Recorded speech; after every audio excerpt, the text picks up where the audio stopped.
All right, it's Bill here. And yes, I'm going to give a weekend review of the hockey games. It's the holiday season. Had to do a little socializing on Saturday. And basically, in the World Darts Championship started yesterday, I watched nearly 6 hours of hockey and 4 hours of darts. So you can see I really moved a lot, and I can show it in my figure. But anyways, here's my thoughts on the 4-2 loss to the Detroit Red Wings and the 5-3 win over the Buffalo Sabres.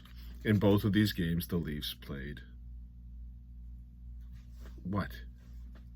Do they look like a team that can dominate? Yeah, okay, second, third period against Buffalo. Well, I wouldn't even say second or third period. Half a game against Buffalo. And there were times against Detroit where they were moving the puck around pretty nicely, but not getting shots to the net, missing the net quite a bit. Both games, I thought Nylander stood out, so he showed up for both games. I don't know, but I don't think he was really rewarded on the score sheet a little bit, but looked like he was going. But let's start with the Detroit game. There's a couple thoughts I have right off the bat. We'll talk about the patch of pretty nonsense at the beginning of this game. Okay, I kind of saw it. We were unfortunately socializing. I saw Ben Sherrod jump him and I saw a knee or whatever, but I watched it. Okay, so I did not know this about Max Pacioretty. Apparently, he likes to run people. I watched him on Montreal. I saw him get destroyed. But I guess now he's come to the Leafs. He's got a minimum contract. He can't do what he used to do. So he's taken it into himself to play a physical game, which isn't a bad thing. It's not a bad thing. I'm glad he's playing a physical game. The hit that he put on Jack Hughes and the attempted hit on DeBrincat. Now, DeBrincat didn't get hurt, so it stopped the crying. But he was trying to run him, just like he did Jack Hughes. And DeBrincat saw it last second, tried to bail out of the way. That's going to cause the knee-on-knee hit. Here's what I'm not excited about at all. You're going to do that stuff.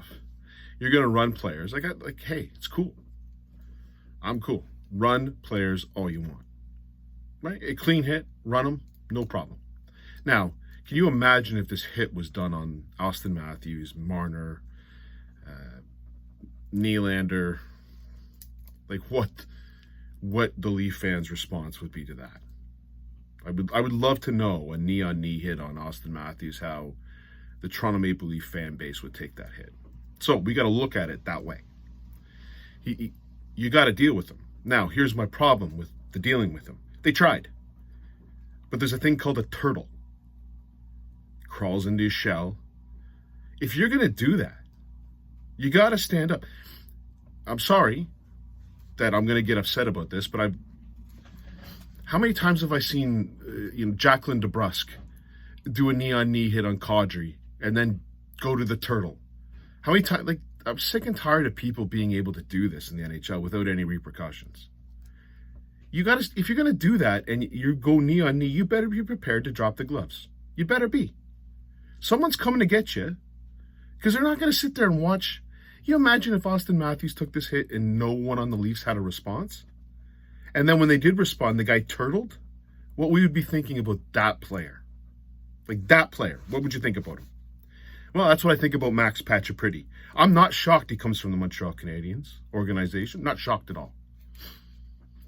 I've lost a lot of respect. I go be effective, go throw your hits, and go hide. Why do we need players like this on our team? That's the one thing that I just can't. I'm sorry.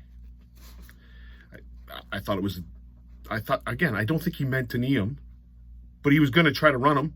That if DeBrincat didn't get out of the way, he was taking a massive hit. And what would the Red Wings' response would have been? It'd been the same. And he's just going to go down and turtle. Dougie Hamilton, I don't know what he did to him, but I think he gave him a love tap on the back. But at no point did Pacioretty want to stand up. So you're going to throw hits like that, no problem. I just don't like the response. It reminded me of Jacqueline DeBrusk, and as a Leaf fan, I don't like that stuff. I don't. We get into the rest of the game again. Goaltending is not our issue. I thought Wall played pretty decently. Shots that went in, he couldn't see the first one. We'll get to the third one in just a second. But I was sort of watching the game. We went to a bar or whatever, and I thought the Leafs are going to win this game. It's the same thought I had A couple games ago. The Leafs are going to win this game. They're the more talented team. Like, watching Detroit, they're not, And when we'll talk. Well, maybe we'll talk about the goal that was disallowed. Was it offside? Yes, it was millimeters offside. So by law, that's offside. What I'd love to know is why did they throw the stick? Because the Detroit guy threw his stick. There's a stick that floats through there when the puck is picked up. I think it was by Nyes. If the stick wasn't there, Nyes goes straight up, and it's not offside. So if you're going to review it, why don't you catch the penalty while you're there with the throwing the stick? So that goal gets disallowed. Okay.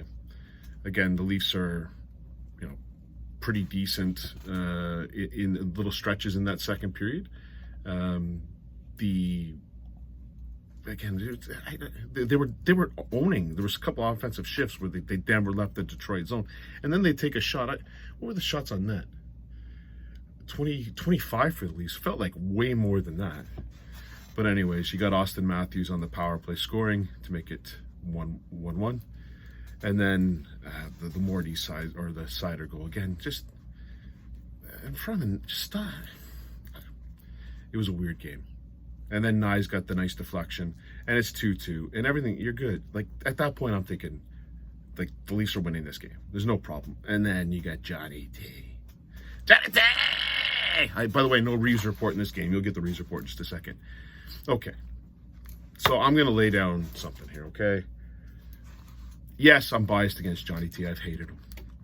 I watched Johnny T play in junior at Oshawa, and the first thought that went through my mind is that guy can't skate. They got this guy's at 15. Yet he had hands to burn.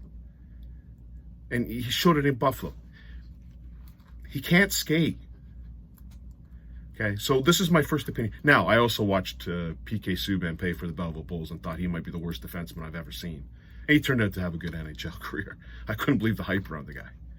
Okay, so I would not be a good scout, I guess. But take a look at this third goal by Petrie. Just watch Johnny T.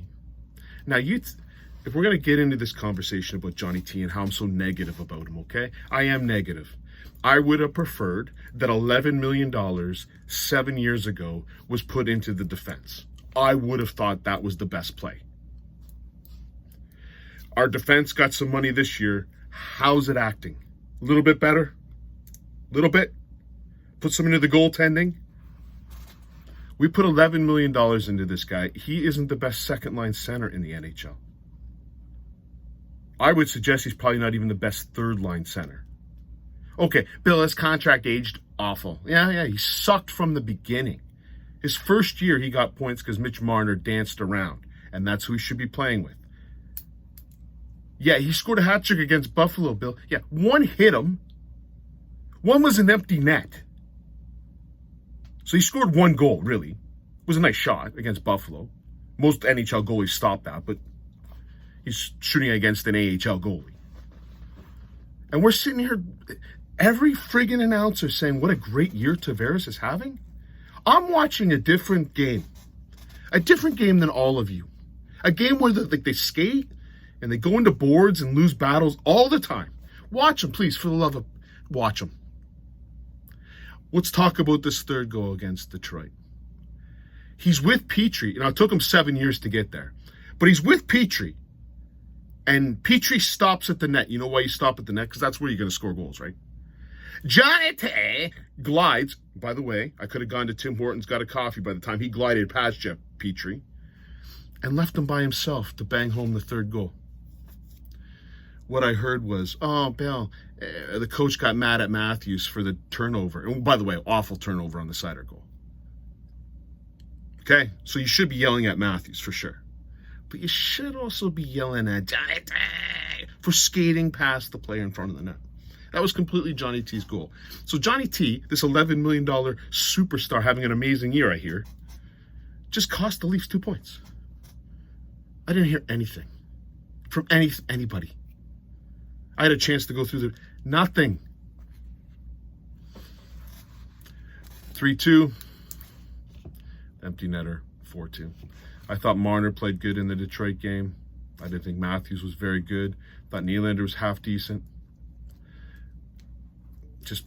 in front of the net, just losing battles. You can't have that. Let's get to the Buffalo game. That first period was absolute dreck until the third line showed up. So what was the difference? So you went with Holmberg. Who else was in the lineup for the... I think they put in Timmins. McMahon came back. And again, McMahon first game didn't look bad, but that third line now looks pretty decent with Robertson. Robertson got a chance to get back in because of all the poor play against like Holmberg's out of the lineup. And they put Domi, Robertson, and McMahon together, and that's just a slightly better third line that we've seen the last couple weeks. And that showed against the Buffalo game. So the first period, I'm tired, and I'm thinking, well, didn't Buffalo play the night before? Yeah. They got Devin Levi against Dennis Hildeby in the net. You can see why these are AHL goalies. So the first goal, again, shot short side, power play. I didn't like it. The second goal, Jake McCabe screened him. Didn't like it. But the Domi, the third line, great play behind the net by Robertson to get it out front of the net, and then Domi actually shot the puck, which is good. And it looks like he is trying to shoot, and he makes it 2-1. Okay. Second period, man, that first 10 minutes, they could put that on the category of the most boring hockey to watch. Nothing is happening. Nothing. And all of a sudden, Buffalo gets an opportunity. Again, it was a shot. I forget the guy who shot it, so I'm going to take a look at it here. It was Jack Quinn with the second goal of the game. Now, that one was a little bit better. He was a horrible turnover, which led to a left to an odd man rush. And Jack Quinn, look who he was going to go off. Then he came back on, and he fires it home. Boom, and it's 3-1. I'm like, you got to be kidding me. But then the third line again, Robertson, beautiful, and then Johnny T hits him in the kneecap, and I'm supposed to cheer for this. But what a talented goal! And then I watched the third period. After that, Johnny T got a nice pass from. Who was it from? It was from Chris Tanev. Yeah, it was a nice pass. In front of the net, he rings it home, which any AHL goalie stops. So now you've got, 3 goals that shouldn't be in the net. 2 for Buffalo, 1 for Toronto. Third period, the Leafs did dominate. There's no doubt about it. Buffalo, the minute the third goal went in, Buffalo stopped playing. It was pretty bad. Buffalo's a bad, bad team. Yeah, I can see where they lost 10 in a row, so we shouldn't be patting ourselves on the shoulders for beating the Buffalo Sabres at home when they're on a 10-game losing streak, or 10 games where they've lost. They didn't get points. And then the third bag. Okay, so let's talk about the Johnny T on Bowen Byram. Hands. Great hands. Bowen Byram should be ashamed of himself. That was bad. But anyways, tell me how Johnny T is the best player in the world. Please tell me. I can't wait. Can't wait to see. He's definitely in the top 10. He obviously made the Canadian hockey team because they're stupid. You should put him in the Hall of Fame already. He's just such an all-star. He should be on the all-star team for sure. I mean, he's having such a great year, right? Everybody? Yeah. Johnny T. Yeah. I'm sure they'll pick him. Oh, I guess there's no all-star game this year, maybe not. But he should be on Team Canada, second-line center for sure.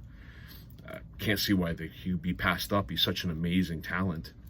Skates like the wind. You got to put him on. Anyways, he gets an empty netter, hat trick. Let's throw our hands up in the air. Great goal. So let me get this right. You got hit in the knee pad with a shot from Austin Matthews on the power play. You played 30 minutes of hockey in this game because they didn't play the first 30, except for the third line. The third line was the most dominant line on there. Anyways, here's Ryan Reeves as he played in the second game. A little bit of a different number in here. 0, 0, 0, -1, 0, 0. Says 5 hits. Didn't throw 5. I watched the game. Show me the 5. It also said that Max Pacioretty had 5 hits. Yeah. Okay.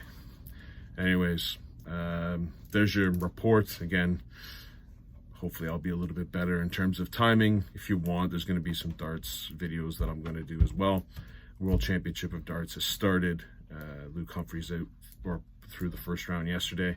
I basically, as you can tell, didn't move off the couch from probably about 12 o'clock on. Cheers.